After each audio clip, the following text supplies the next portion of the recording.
Hello my friends, Hoi4 here, and welcome back to another alternate history Hearts of Iron 4 video. Oh boy, do I got a lot of work to do. Normally at the start of this, what it is that I would do is that I would show the results of the previous poll, which would determine what it is that we are going to be doing next. But my friends, today is a scenario that I have actually chosen myself and has been, I think, in the polls like 4, 5, or 6 times. It is one of the most commonly suggested ones, and simultaneously I've wanted to do it for a while, but it's never actually won. And because I have a lot of videos that I have to create before it is that I have to travel again, today we're going to be answering the question of what exactly would have happened if the Spanish had joined the Axis in World War II. Spoiler alert, we're going to have to change the scenario a little bit. As I'm sure many people are already aware, the Spanish would break out into a civil war in 1936, the result of which would be that the Nationalist side, which was a coalition of varying different Catholic, fascist, and a lot of varying other nationalist entities, would come together and would beat the Republican coalition side, which was formed of democratic forces, communists, anarchists, all different kinds of other groups.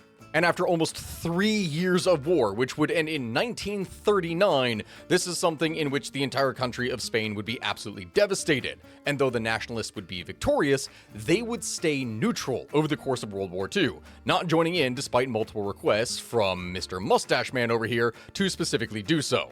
A question that is oftentimes asked here in alternate history then is, what would have happened if the Spanish had joined the fascists? What if they had helped the Axis side in World War II? And the answer, I'm going to spoil it right now, is that it doesn't go well. Now, that is not necessarily a spoiler with what it is that we are doing with this video, because, yeah, historically, if the Spanish had just sided with the Axis and everything had proceeded as normal up until the point, like the war going until 1939, all of the other factors happening exactly as they did in our own timeline, then even if the Spanish had joined with the Axis, this would not have gone well for Spain. Yes, the Axis may have made some initial gains, such as taking out Gibraltar and maybe a few other key points and having a bit of a better time here in Africa, but simultaneously, the Spanish are not going to have a navy to make a difference in order to be able to take out the United Kingdom. They're not going to be the decisive thing that helps to end World War II in the Axis' favor, and that's not going to happen. For those of you wondering why, the answer is very simple. The Spanish were dependent upon the Allies for pretty much everything.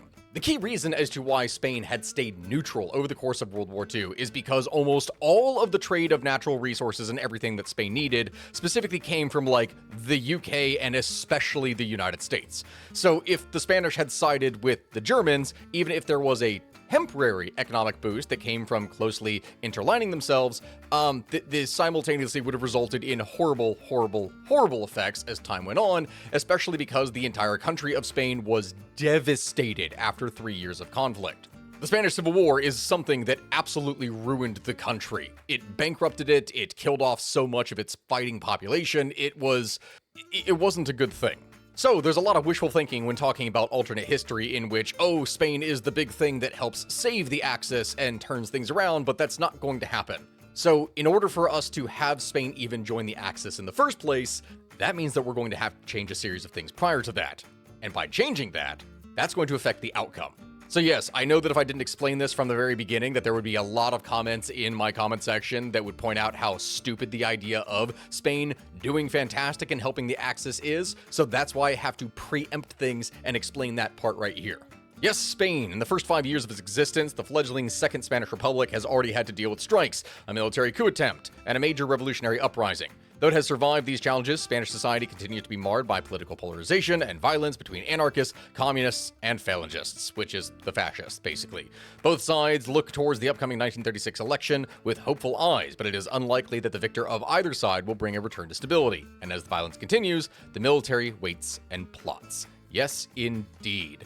Ultimately, what would happen in our own timeline is that after the Republican coalition victory in the election, the military, which was already being sidelined by the government, did not want this to continue. They saw it as a threat to their very existence, and as such would launch a plot from northwestern Spain here to specifically take things over in the capital. And this could have actually succeeded, theoretically. This might have happened, except it didn't. Though uprisings would take place all across the country, it was really only in the northwestern parts here that things would actually succeed. There would be some holdouts in the capital, such as I think around Toledo here with the Alcazar, which is actually, I think that's an event right here. Yeah, the Alcazar. But ultimately, the Nationalists would fail to take over everything, and that in turn would result in a long and lengthy civil war. Which means that a number of people are going to ask, okay, is the scenario that we were going to build one in which the Spanish don't have a civil war, the Nationalists just take over everything in a big coup? No, because that also doesn't necessarily work things over in the favor of the Axis or simultaneously is as historically realistic. It makes sense still that a civil war would break out. The scenario that we're going to have to build here is that the civil war is much shorter than it was in our time period and much more decisive. That means less damage to the Spanish population as a whole, less damage to each industry, less damage to pretty much everything, but simultaneously, it still would serve as a, not breeding ground, testing lab, that's the term that I'm looking for the Italians and the Germans, who would send over large amounts of volunteers, guns, and everything else that they would use in order to be able to get experience for how modern conflict would be fought. So with that being said, let's go ahead and build this scenario here. First things first, right from the top, Great Spain or a popular front? No, a Great Spain. The fledgling Spanish Second Republic has failed in its duties to protect religion, family, and property. As the left beleaguers our Christian civilization, the Confederation Española de Derechas Autónomas will stand in its defense and give Spain true unity and a new spirit. Parliament will submit to the will of the people, or we will eliminate it. We'll go ahead and start building up some infrastructure here from the get-go, and simultaneously we are going to get our research going to get a little bit of industry started. The thing about this is that we are going to have to cheese the Spanish mechanics for the Civil War. The whole point of the way this is designed is that war is supposed to last for a long time. You can't do this quickly, because when war actually breaks out, you're going to see the, God, what was the name of the mechanic? Not unplanned assault, that's not what it is, but it's like the debuff in here that causes everything to attack really slow and really weakly in territory that you don't have a planned attack in, which is why the war lasts as long as it does because of that cooldown. So what we're going to be doing in this time period is we're not going to be giving Spain more resources. We're not going to be giving them more factories or anything else like that. We will have to build a very specific scenario in which the Nationalists do better, and they're going to do better by virtue of, well, a little bit of finagling that we're going to have to do. Go ahead here and take the entire army, slap that over into some kind of front line here somewhere, I don't really know. And the military factories, we are going to continue to produce the stuff here for the Navy, sure, of course, but the thing that we're going to do from the very beginning is we are not going to produce any weapons, we're not going to produce any support equipment, and we are not going to produce any artillery. We're not producing any of that here because the equipment that is left over after this is something that ends up going to both sides, like it gets split, and we're not going to have any of that produced because there is one cheat that we are going to have to do in the very beginning when the war breaks out to make this actually go by faster. I'll show you all what it is that I mean, but let's begin. With a Great Spain done, that means the next step after this is to hand over the CEDA campaign chest. We have ample funds remaining after our electoral campaign. In the event the Parliament rejects our voice, we must prepare for its elimination. We will hand over the campaign chest of the Confederation Española de Derechas Autónomas to the enlightened parts of the military, so that they may prepare their uprising against the left. The Spanish election of 1936. Despite a massive election campaign by the Spanish Confederation of Autonomous Rights, it is the left-wing Popular Front formed by the Spanish Socialist Workers' Party and Republican left, with the aid of the anarchists, communists, and trade unionists, which appeared to have won the 1936 elections. Illustrating the heavy divided Spanish political landscape, the Popular Front's lead in the popular vote seems to be far more narrow than the comfortable lead in seats would indicate. Whichever new government will be formed under the leadership of President Niceto Acala Zamora in the days and weeks ahead will have to deal with an increasingly alienated and hostile political right. Rather than solve the political violence and societal unrest that grips our country, it therefore seems likely that the recent elections results will only serve to exacerbate it. Yes, indeed. This, in turn, is going to open up the things here in order to start influencing things within the countryside, and what we will say here is that more money was available to the Nationalists. They managed to have a little bit more influence, sway a few more minds, and from this, they're able to gain more influence in more of the territory. Which to that end, that means a lot of speeches being done. Now, the way that the whole Spanish nationalist system works is that all of this stuff for the Northern Territory is automatically going to be secured. That is going to happen, meaning that what we need to do is be able to secure the remaining other garrisons and other aspects. Historically, an uprising would take place in the capital, and an attempt was made to take it over. We could say theoretically, if our attempt worked out in this, that in this time, the Nationalists actually do manage to take over the capital, so we will try to influence that stuff in Madrid, but we will also say that they had a stronger base here in the north so that there's less fighting. After the campaign chest, next step after this is to negotiate Carlist support. Our cause is allies, but we need to reach out. Anti-clerical sentiment from the left has antagonized the Carlists, who have long been preparing for confrontation with the Republic. Should we gain their support, our uprising will be much strengthened. This is also one of those fascinating things of what would have happened if the Carlists, like if the Spanish monarchy had come back. That is its own fascinating alternate history right there. After negotiating for Carla's support, then comes the Army of Africa. The key to victory in the upcoming struggle is the seasoned Army of Africa. We must ensure their loyalty to our cause, draw plans for the lightning occupation of Northern Africa, and then prepare for the transfer of these battle-hardened troops to the mainland, where they can swing the balance in our favor. Yes, this is going to give us some very good units, and what we are going to say in here is that perhaps the Army of Africa had a larger force, that maybe it was better prepared, that more men were able to launch additional strikes, that we're going to overall increase the number of men that the Nationalists have from the very beginning.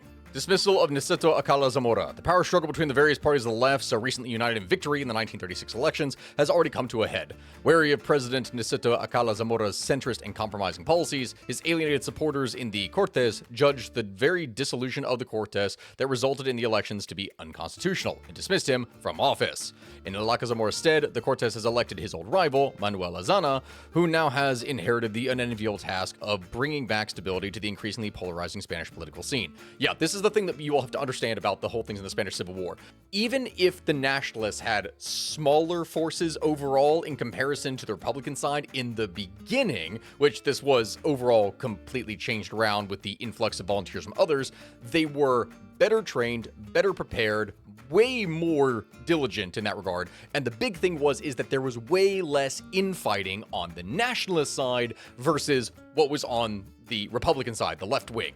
Between the varying different communist, anarchist, Republican, and every other thing in between, they spent oftentimes just as much time fighting each other as they did fighting the Nationalists. So we can make an argument here that this infighting was even worse.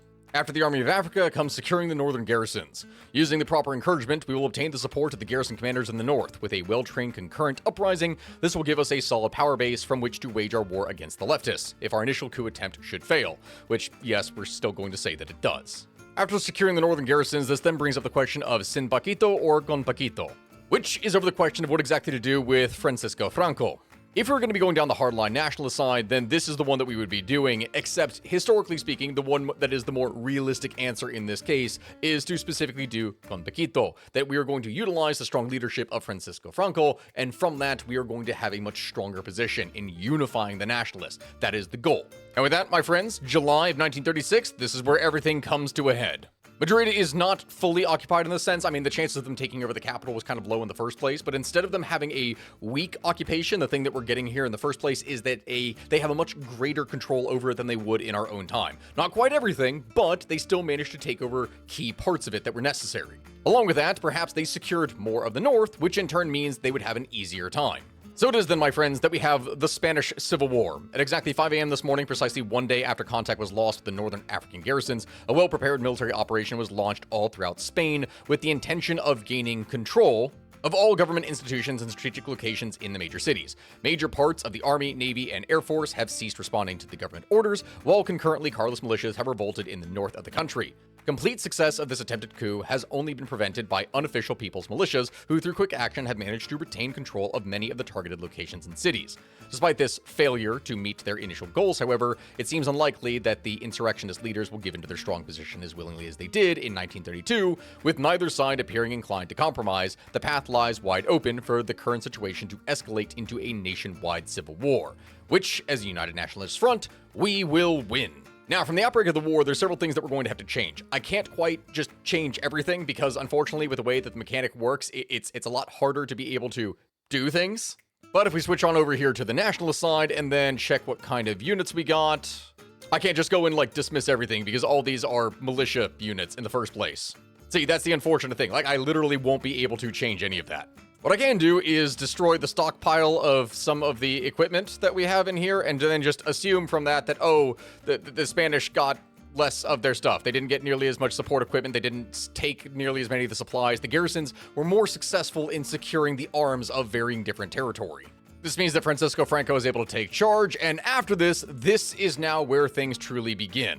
At this point, we get access to the nationalist side of the tree, or the unified nationalist side, with the first mission, of course, being save the Alcazar, a methodical approach, and then, of course, securing Portuguese aid. We will probably say here from the beginning that Portugal, which did eventually, support the nationalists, that they perhaps do so earlier, and then from this are able to supply more weapons, more everything, and that also, in addition to this, more aid comes from Germany and Italy, just as it did in our own timeline. Although we'll say this even more came from this than in our own timeline, or something. Like, I'm not going to say much more for Italy, but I will definitely say for, Germany that perhaps they did a little bit more, because just looking at this off the get-go, Italy alone sent 320 million cartridges, 7.5 million artillery rounds, 1.4 thousand aircraft motors, and 240,000 rifles. So yeah, Italy contributed quite a bit. We'll say that perhaps they did so faster and earlier, and that this is not over the course of the entire war. They contributed more up front, and then also maybe Germany did at the same time, but yeah, we're going to say they have more weapons, and they managed to secure more of the garrisons, more of the armories around the country. To that end, it means the first mission saved the Alcazar. The Alcazar in Toledo is still being held by forces loyal to our cause, but they are under siege. Liberate them, though not strategically important, would be a major propaganda victory and cement Francisco Franco's position as de facto leader of the military junta. So what happens then? Well, war breaks out, the front line begins to solidify, people try to attack and take as much territory as they can, and volunteers are immediately sent from Germany as well as Italy. Very quickly, the Civil War front lines would solidify, and this, of course, adds the whole thing for unplanned offensives, but we are going to try to do something here in order to counter that. The plan, of course, which is to immediately take the capital as fast as possible. Sandro dies. Only scant days after the start of our civil war, our side has already been hit by tragedy, as the coup's selected leader, Jose Sandro, has died in a plane crash on his way from Portugal to take command of the nationalist forces in Spain. It would appear that, in an attempt to make the heroic, daring aviator impression upon his return to Spanish soil after 2 years in exile, the general insisted upon flying in a small plane, rather than any of the larger ones that were available, and subsequently overloaded it by demanding all of his heavy luggage be loaded onto the same plane. Crashing immediately upon takeoff, he was killed instantly, and in doing so had reduced nationalist leadership to a collection of squabbling generals vying for control. Yes, this would divide things initially, but we will say after this that the Caudillo of Spain, that Francisco was actually going to be successful. Yeah. With the arrival of both German and Italian volunteers, this is something that would end up changing the balance of things quite a bit. After Save the Alcazar, we then have martyrdom for Primo de Rivera, the Caudillo of Spain, and a methodical approach. So we're going to go ahead and make sure that the leadership of Spain is secured from the very beginning, that everything is set and okay. Historically, one of the key things that happened over the course of the Spanish Civil War is that the city of Madrid was under siege for basically 2.5 years. It didn't fall until going into 1939, but what we're going to say is that it did end up actually falling faster than that. The Nationalists are going to make significantly more ground. They're going to have more men, they're going to be able to secure more of the territory, and it's not going to go well for the Republicans. Not only that, but we're going to say that additional strikes are able to be launched off of Africa, where the Army of Africa is able to take the South and be able to split the lines of the Republicans. This, in turn, we're going to say created even more discord and probably led to even more rapid infighting. With the fall of Madrid by maybe September or October of 1936, the Republicans would be hard-pressed on just about every side. And with the fall of Toledo, the Alcazar would be saved. Francisco would cement his leadership of the Spanish Nationalists, and in turn, rapid gains would be made throughout the entire country. By the end of 1936, the North would be fully consolidated, and with Madrid having fallen, this means that the position of the Republicans would be more and more unstable. The first step on the path to victory should be the conquest and consolidation of the northern territories. Once this has been completed, we can move on to other vulnerable areas of the Republican front. By the logic of what it is that we've created, by early 1937, the Spanish position would be completely and utterly collapsing, or I say the Republican position would be completely collapsing. With the consolidation of things here to the north, and with the entirety of the Republicans falling apart under nationalist leadership, this would allow the Nationalists to then foment a Carlist split, thus making sure that the Carlists are not able to go and actually try and start their own little civil war afterwards. The breaking apart of this would then lead to anarchist uprisings across the country as the left further devolves in and on itself. Theoretically, this means by the spring of 1937, the Republican front would all but completely collapse. The Second Republic would be defeated, and the only thing left after that would be to remove the anarchists. With the grand success and basic wiping out of pretty much all opposition, this in turn would allow the Nationalists to be able to fuse the parties much more rapidly than they did in our own timeline. God dang. The necessary groundwork has been laid, and the time has come to unify the Phalange and Carlists into a single party headed by Francisco Franco. With Francisco being the leader of this, and with such rapid success, his popularity would likely skyrocket, far more so than it was in our own timeline, in which he was, well, the victor, but still a very contentious figure. And so it is then, my friends, by May, maybe June or July of 1937, that officially the Civil War will come to a close. The Spanish Civil War seems over, as remaining Republican forces have capitulated or gone into hiding. Though nationalist leadership has already seized upon this and declared the end of the Civil War, experts point at the ever-growing dissent within the nationalist faction itself and argue that it may simply be moving into a new stage. Yes, there is indeed a possibility of this, but we will say from this that no, the Nationalists are able to unify everything and fuse the parties. The The immediate question is, what exactly does this do? Well, Italy and Germany don't get as much data, perhaps, as they did in our own timeline. They didn't get to test out nearly as many of their military toys as they perhaps wanted, but they were able to do some, and they were able to do this in the beginning and actually learn some things. What is important about this is that there is not nearly as much waste that happens. Germany and Italy, and especially in this case Italy, do not lose nearly as much equipment as they did in our own time. You already heard from the beginning when I listed just how many rifles and everything that Italy had sent, assuming that they had sent over a larger number from the very beginning instead of gradually over the course of 2.5 years. Maybe they sent half the amount of weapons, meaning that this is something where Italy would have far more reserves going into actually World War II. They would have more planes, they would have more tanks, they would have more guns, they would have more artillery, they would have more everything.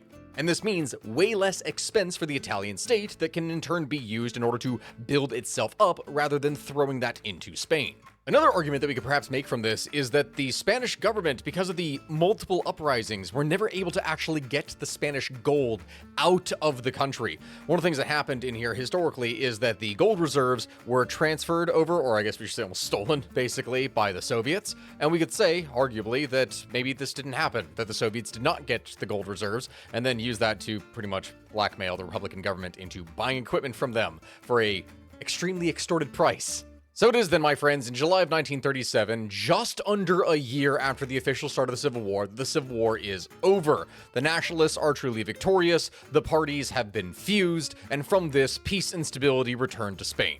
Of course, by this time, the Spanish government is not exactly in the best state. They would still be recovering from the Civil War. And this is one of the key things that when the Civil War typically ends in late 1938, going into 1939, in a normal game, that is one of the key reasons as to why Spain is not able to actually join any faction, to do anything. The join faction limit is here plus 50%, and that is something that means you can't really do much as Spain until late in the game if you are doing that on its own.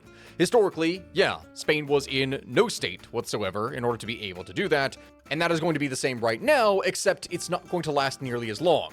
With only, well, really at this point, less than a year. What, 10 months of conflict? 9 months of conflict? Instead of 2.5 years? Almost 3?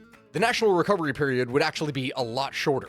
Along with this, the government would adopt the 26 points. Having conveniently removed from the stipulation against the merger of political parties from the flanges 27 points, the resulting 26 points makes for a good party manifesto that we can borrow from for inspiration on government policies.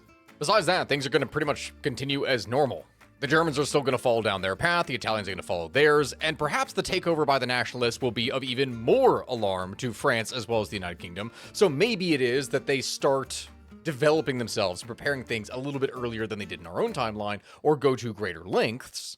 But we can also say, with the Nationalists having taken over and the war not being as severe, that this is not as big of a sign for them, so maybe they're less prepared. Really, that brings up an interesting question of how they would actually feel. Now, the two paths that are presented here after national recovery are either going down the path of fascist economic aid or autarky, where either the Spanish rely more heavily upon their fascist friends that had actually supported them, Germany and Italy, or whether or not to do everything themselves, which historically, autarky is what had actually happened. What we can say here is that if things had actually ended in early 1937, that the Spanish may not be as inclined to go on their own. That because the rest of the world has not exactly heated up, that, Austria has not been Anschlussed, that there hasn't been a Czechoslovak issue, none of that, that the Spanish may actually align themselves more with the Axis. Not joining fully politically, not aligning themselves in the sense of like the Pact of Steel or anything, but they do sign a series of economic deals with both the fascists and also simultaneously with the Allies. They are not trying to piss off anyone yet. From these economic deals, a lot of infrastructure construction would take place. The supply of new materials from the north must be further facilitated to keep up with demand, and so we shall expand the railways that pass by the Pyrenees. Along with this, cross-country railways that had been damaged over the course of the war would be fixed, new ones developed, and from putting everyone back to work, the war industry would be supported. With recovery largely a success, and then heading into 1938, this would bring up a question of what exactly would happen with Spain. Historically, the path that we would choose is dictator for life, as Franco is going to take control of everything. And really, there's no reason for us to, after this, suddenly switch to monarchy. That's no point. So yes, dictator for life is going to be chosen, after which political control is going to be consolidated. Like, one of the big problems that they would have to face during this time is the Maquis. The Maquis, the remnants of our enemies, have continuously fought a guerrilla war in an attempt to contest our control of the Spanish mainland. Over time, their influence has waned, and now the time is ripe to root them out once and for all. In the war ending so much earlier and decisively, the chance of the guerrillas being, well, as prominent is lesser. They would be completely and utterly wiped out, and we will say from this that it doesn't take nearly as long as it did in our own timeline for things to stabilize.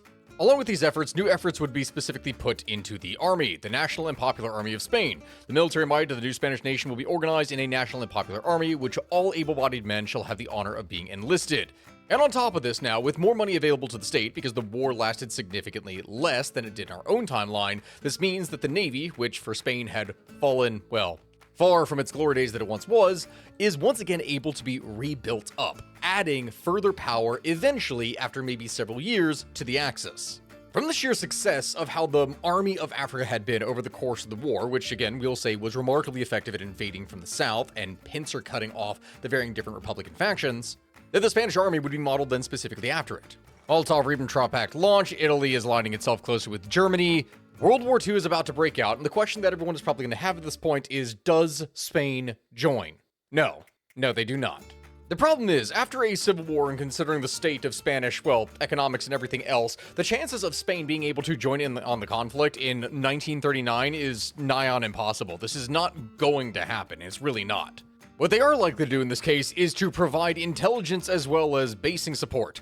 The interesting thing here is that in joining with the Axis, or at least being more friendly with them, this is going to make the Allies significantly more cautious. France is going to have to focus significantly more of its forces down here in the south on the Pyrenees in order to be able to defend against any possible invasion, which in turn is going to weaken the French line overall. With Poland refusing the German ultimatum, war would ultimately be launched. And that in turn allows us to do the Tangiers Enclave. The city of Tangiers was made into an international zone in 1923 under the joint administration of France, Spain, and Britain. Seeing as how our two co-administrators are presently embroiled in a war, we must step in and take charge of the protection of the city by ourselves. Yes. Despite any calls to arms that we're seeing here right now, there is simply no way that the Spanish would actually do so at this time. The economy was not ready. The military was not ready. None of it was ready, even with things being over a year and a half earlier by virtue of the Civil War. Hell, even if we look at things historically, Italy was not ready by this time. Italy would join on a conflict in, early 1940, or specifically after the invasion of France? And they would do so because, well, since the Germans were making such amazing grounds over here, they didn't want to be left behind. The mustache man had actually left Mr. Mussolini completely in the dark about his plans to invade Poland. So yeah, that entire thing was done specifically to blindside him and force him into joining the war. But Tangier itself would be occupied. As expected, the weak British government has not dared to challenge our occupation of Tangier. We are free to integrate the city more fully into our nation, which in turn helps to build up Spanish control in Africa, and afterwards we're going to see some developments once it is that Spain falls. Not Spain, France. I say Spain. Yeah. In rapid order, in this case even earlier than in our own timeline, France would fall. We can even say that because of how many French forces had been diverted in order to cover the Spanish potential front, that Germany had an even easier time breaking in than they did in our own timeline. So instead of the Battle of France lasting for 6 weeks or something, maybe it lasted 4 or 5. This is even faster. Vichy France would be established, and this in turn would present Spain with another opportunity. Spain would be able to demand French North Africa. The French colonies have been left weakened with the fall of their mother country. We should offer our protection with the tacit understanding that refusal is not an option. Vichy France would in turn accept our demands, and their diplomats assure us that they are making arrangements for the transfer of control of North Africa forthwith. Spain would become the owner of North Africa, which in turn would more closely align itself with the Axis. But that still does not mean entry into the war. Though before any of that, defenses would have to be consolidated, as any risk of an invasion could potentially collapse the Spanish state, which has been in the process of trying to solidify its control now for the past several years. No, my friends, what we would likely say in the scenario is that the thing that would end up drawing Spain into the Axis fully, to actually join in on the conflict, is that by maybe late into going into 1940, the Italians would have actually had more success in this timeline than they did in our own. You may wonder, why exactly is that the case? Well, my friends, the Italian army down here in Libya, though somewhat numerous, was simultaneously not exactly well equipped. It didn't have nearly as many men, it didn't have as many supplies, it didn't have as many anything as what it probably should have, along with, well, poor leadership that would have been necessary in order to be able to take out the English. What we can say is that, theoretically, because the Italians wasted so many less resources in Spain over the course of the Civil War, they were able to actually develop and build up their armed forces faster, that they had more things down here in Italian North Africa, and simultaneously, maybe from that, the Germans were able to send more aid to Italy because with the Spanish having control over the former Vichy territory, there was significantly more access points for them to be able to resupply. As the Battle of Britain would rage over, well, Britain itself, because the air war would be going on, which, on that note, theoretically, the Germans would have more aircraft in that time from less aircraft having been wasted or used back over the course of the Spanish. It's the same kind of argument. They theoretically have more resources in this time from less things that were destroyed, so they have more things that can fight against England. This, my friends, is where the Spanish would decide to enter into the war. They would have more men, more resources, less trouble, less everything than they would in our own timeline.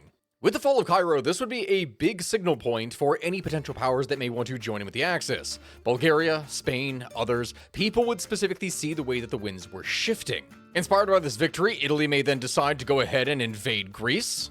But here is the point that would determine everything: the taking of Gibraltar.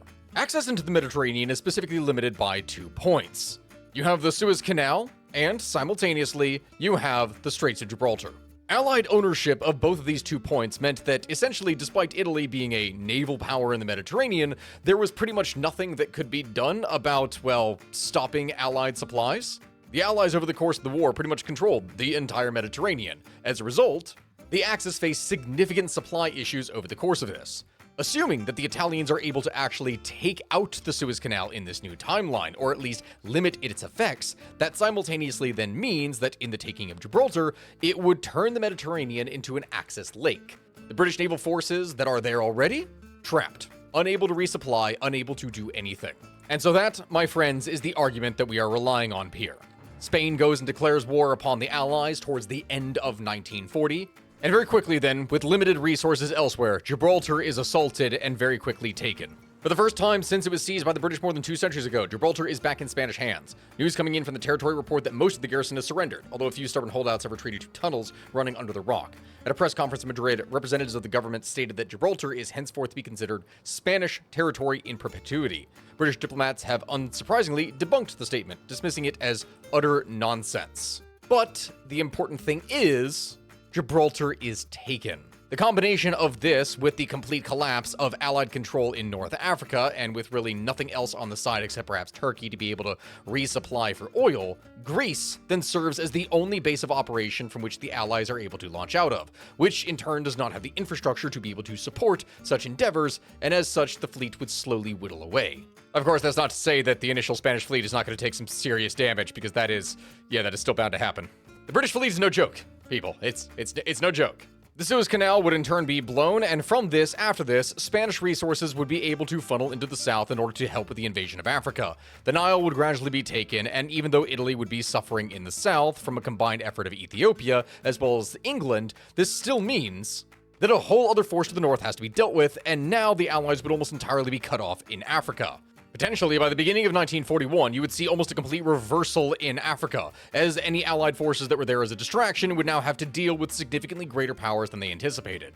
It is here then a very interesting question is brought up. What exactly happens with Germany and the attacks over England? See, one of the key reasons that Germany had decided to instead go after the Soviet Union after their horrible display against Finland was that they didn't win the Battle of Britain. They didn't win the air battle in order to secure supremacy, which would allow them to bomb the United Kingdom essentially unimpeded. Because they lost that and then had to move back, Mustache Man instead decided to direct his efforts eastward. Whether or not the Axis would actually do this with much greater success in the south is questionable. Greece in this timeline would probably fall faster, with of course the reason being is that since the Suez Canal would have fallen in this timeline, and also Gibraltar taken, there is no chance for them to be able to resupply or be supported by the Allies. Seriously, are you genuinely trying to launch strikes? Okay, yeah, there's a chance that in order to be able to try to take out Spain, something seen as softer and perhaps foment an uprising, that the English would try to launch invasions into varying different parts to stir up the Spanish populace. But having taken control of things significantly earlier in our own time and then consolidating that control, the chances of that working are very low. Yeah, there you are, Mustache Man, war with the USSR. It is my honest belief that this is not what would happen, that Germany would not decide to wage war on the USSR in 1941 if the war with the Allies down in Africa is going this well. It just simply wouldn't make sense to stretch resources even thinner when, well, they have to consolidate and try and take things out with the United Kingdom. As such, every 70 days, I'm literally gonna have to go over here, switch, and then actually just choose something else. Like, I don't know, focus on air innovations and actually try to bomb the British. This is what you should be doing.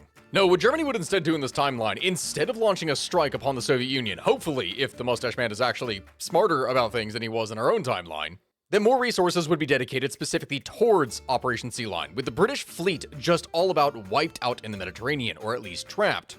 This means that significantly more effort is able to be targeted towards the UK in the north.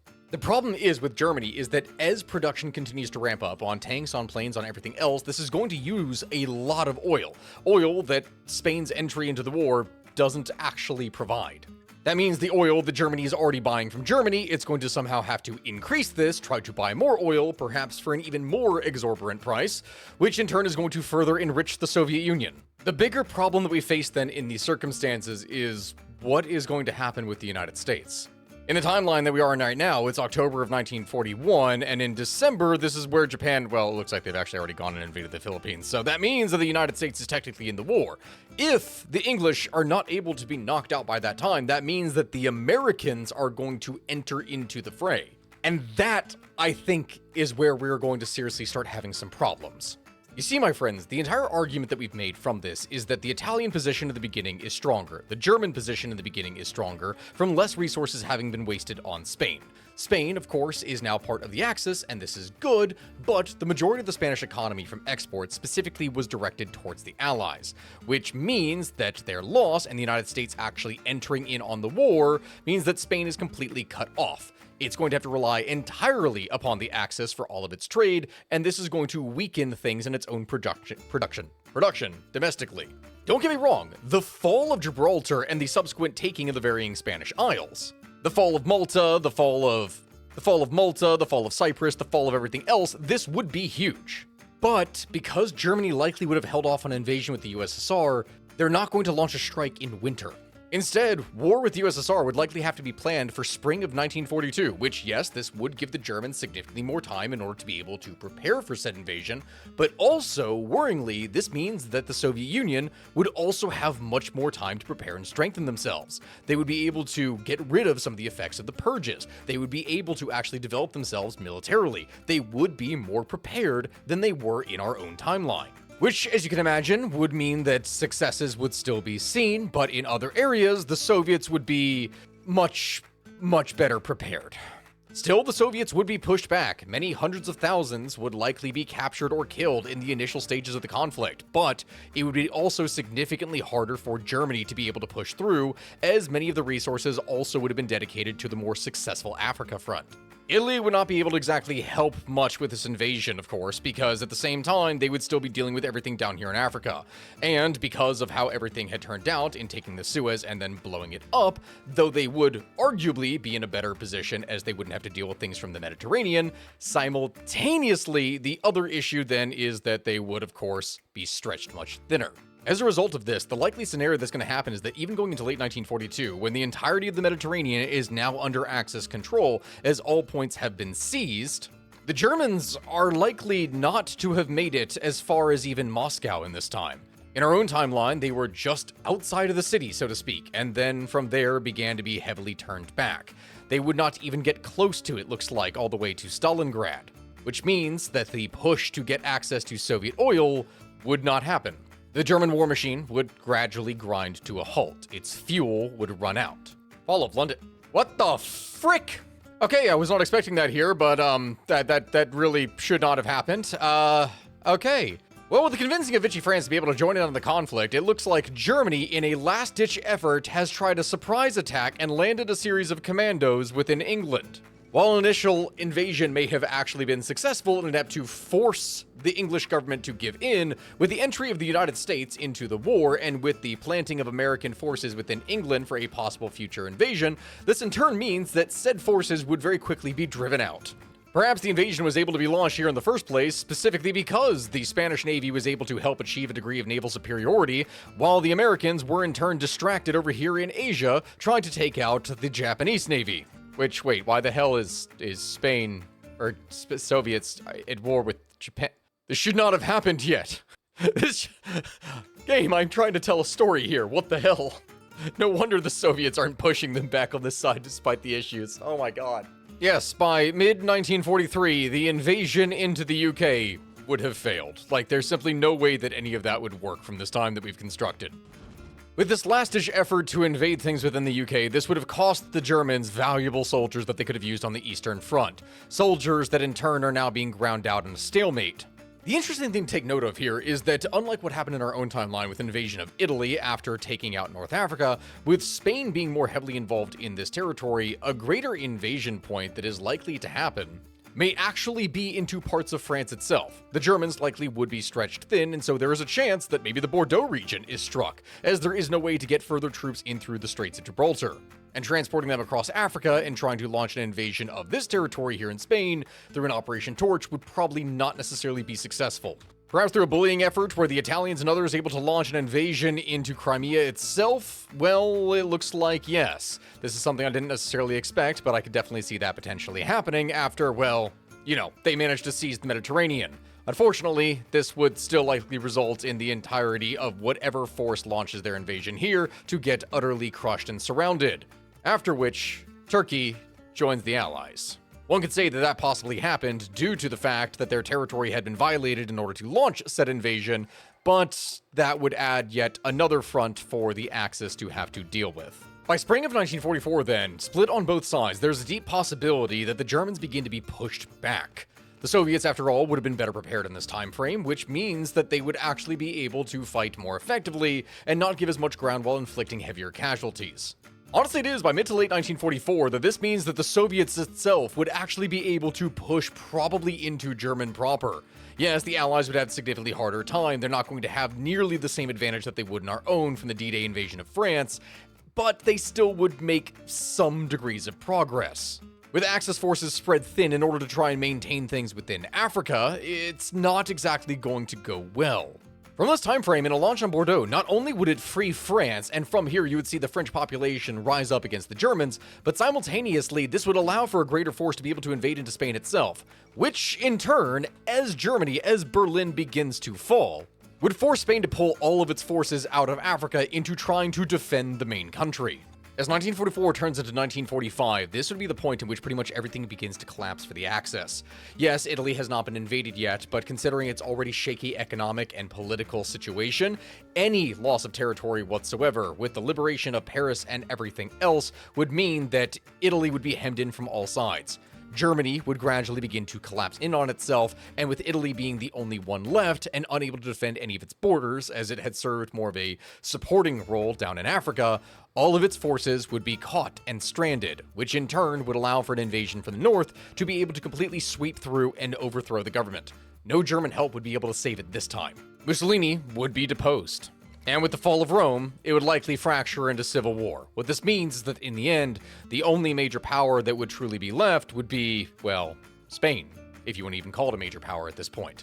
With a third of the country likely occupied from the invasion of the Allies to the north, and the Soviets having taken over the entirety of Central and Eastern Europe, Spain would not be able to do anything, and from that, would likely seek to surrender. I love how it does not actually allow me to surrender. It says I'm not the war leader for the losing side, and yet simultaneously I'm the only faction that is actually left here in this case. So realistically, we are going to have to delete our army in order to let this happen. So it is, my friends, that perhaps maybe even by our own time, by May of 1945, just as it was in our own timeline, that everything falls. The Spanish were not able to help the Axis win victory in World War II. This is, honestly, when we talk about it, the realistic timeline. Just because Spain is able to join in on the conflict, just because the Civil War ends earlier, just because they're able to send more men to the front, does not mean that things are going to change. A lot more has to happen in order to make that possible. The Axis, as it was, would not have gotten nearly as much experience, even if they technically had more resources at the start of their wars. In the Spanish joining the Axis and having a successful Africa front, this in turn means that more forces would likely be dedicated specifically to Africa in order to stamp things out, which in turn would have created a massive stalemate front that would have had a continuous pouring of resources having to drain into it. That would have neglected efforts for the Axis to be able to take out things with the United Kingdom, of which the Spanish Navy was not going to be able to challenge. It just wasn't. Spain would have had to have a naval building campaign going all the way in from, say, 1934, 1935, 1936, in order to be able to potentially be able to change the tide there and allow for an invasion. But Germany was still not going to be able to win the Blitz. They're not going to be able to take over and knock out the United Kingdom.